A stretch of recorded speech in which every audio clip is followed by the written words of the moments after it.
At approximately 1:48 p.m. on November 3, 2025, Trooper Hale was patrolling Highway 371 near Highway 26 in rural Howard County, Arkansas. While stationary on the north asphalt shoulder, he observed a white Chevrolet Suburban traveling westbound.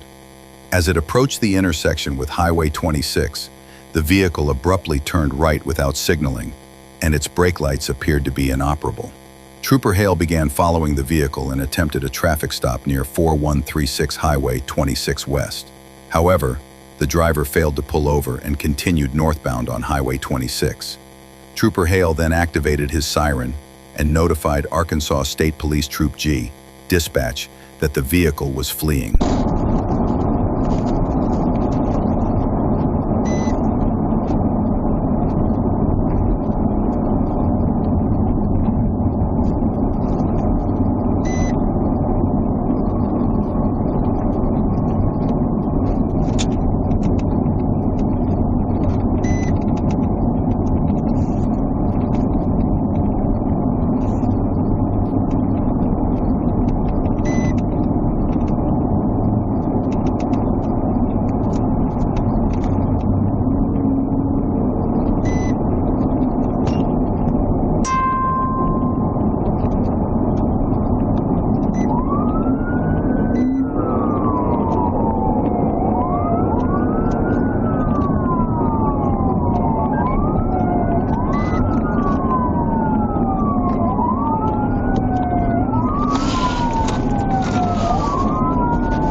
White male, unsuccessful. There's a female passenger.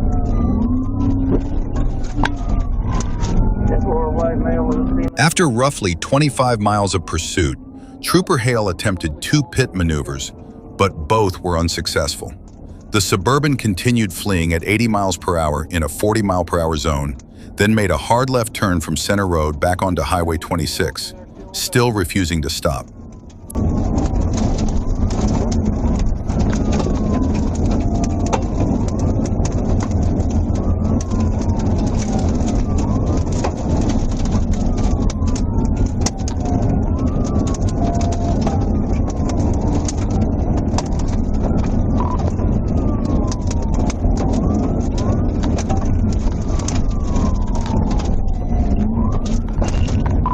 Back out on 26.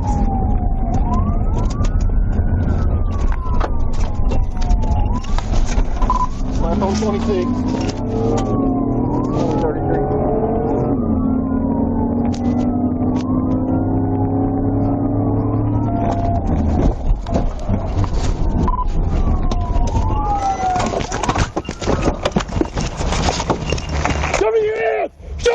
After another 17 miles, Trooper Hale finally executed a successful TBI, bringing the chase to an end. The driver, 60-year-old John Morris, was taken into custody without further incident. Morris was transported to the Howard County Detention Facility and charged with fleeing by vehicle, exceeding the posted speed limit violation of Missouri probation. At approximately 12:45 a.m. on November 5, 2025, Trooper Hatcher was notified by Task Force Agent Dalton Wagoner that a dark-colored Toyota Tacoma was speeding and failing to maintain its lane on Dora Road. Van Buren police officers quickly located the truck as it traveled eastbound on Rena Road near Peave House, but the driver refused to stop and accelerated away. By 12:47 a.m., Trooper Hatcher joined the pursuit at the intersection of Highway 59 and Rena Road. The Tacoma continued southbound on Highway 59 toward Interstate 40, reaching speeds over 60 miles per hour as the chase intensified.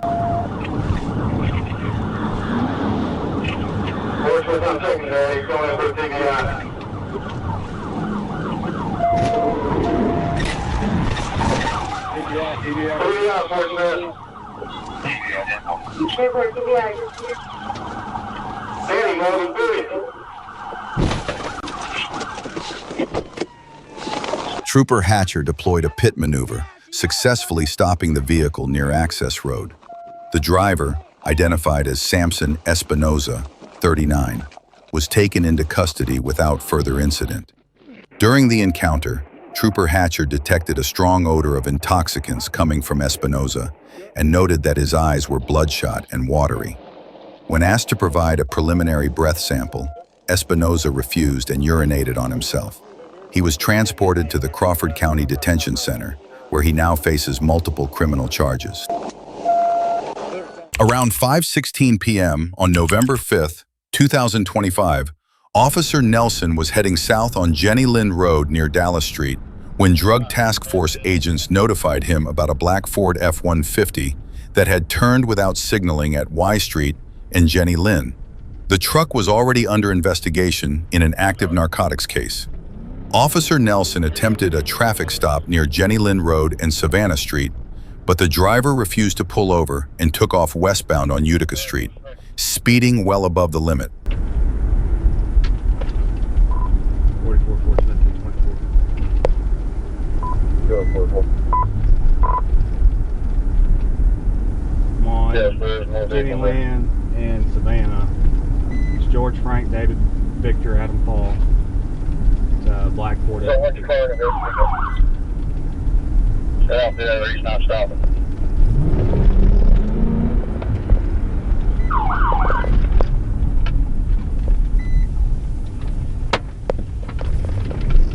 We're going to be 1037, 1037. 45 secondary. Well, on Utica. Feature 48, Utica South 17. We're going to come back to Jenny Lind. Let's go back on the line. Let's go now. Highway go. Highway go.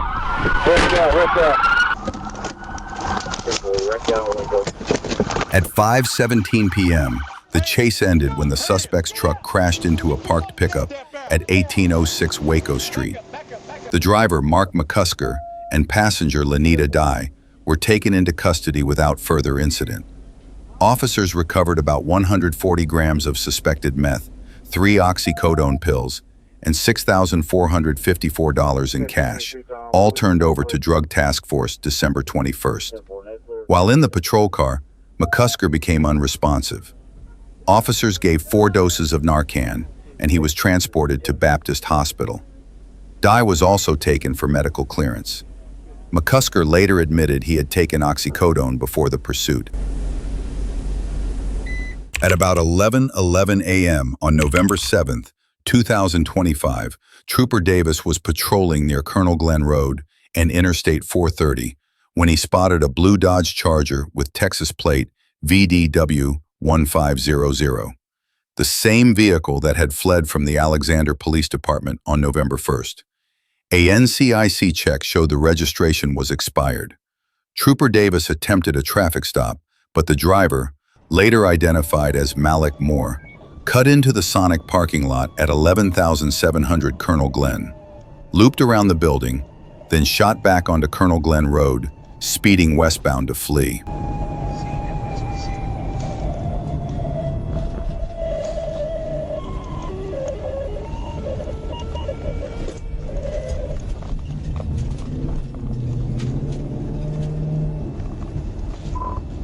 Final stop is going to be the Sonic on Colonel Glenn.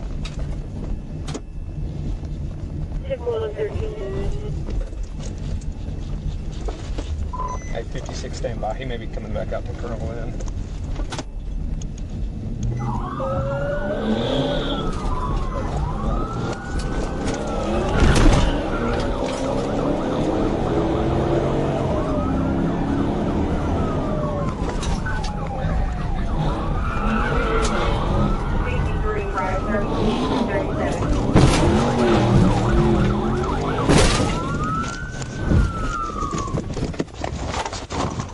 Hey, put your hands up right there!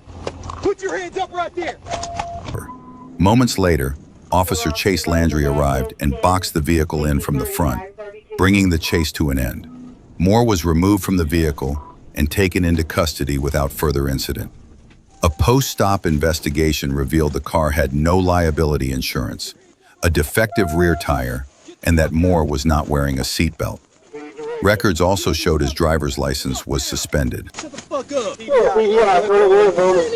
On Saturday, November 8, 2025, around 2:21 p.m., Trooper Hunter Grubbs was on U.S. Highway 70 near Java Road in Hot Springs when another trooper radioed that a black motorcycle was coming his way at about 102 miles per hour in a 60 miles per hour zone.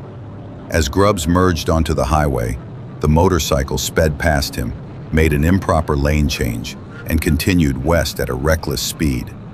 Grubbs activated his lights and siren, but the rider refused to stop, and he notified dispatch that a pursuit had begun.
The chase continued westbound on US Highway 70 before the rider merged onto the westbound on-ramp of the Martin Luther King bypass, weaving past multiple vehicles on the single-lane ramp while reaching speeds of up to 140 miles per hour.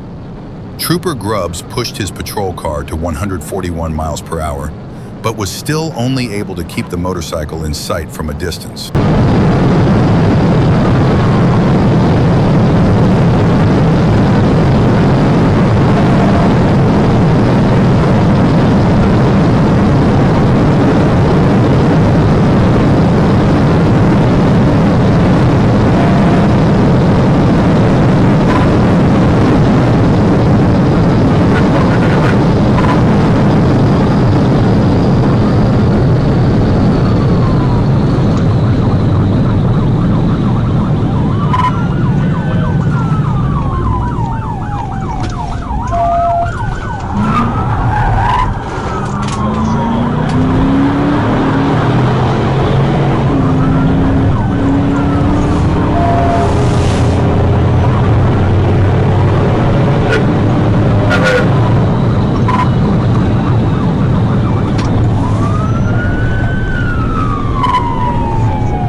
Due to heavy traffic, Trooper Grubbs briefly lost sight of the motorcycle near Lake Park Road in Highway 128. He continued southbound through several curves and dense traffic, but was unable to re-establish visual contact. Grubbs notified other Arkansas State Police units that the suspect had been lost. He continued south on Highway 128 to the intersection with Highway 290, then turned east toward Highway 171 before deactivating his emergency equipment. Despite coordinated efforts by responding units, the suspect motorcycle was not located. This way.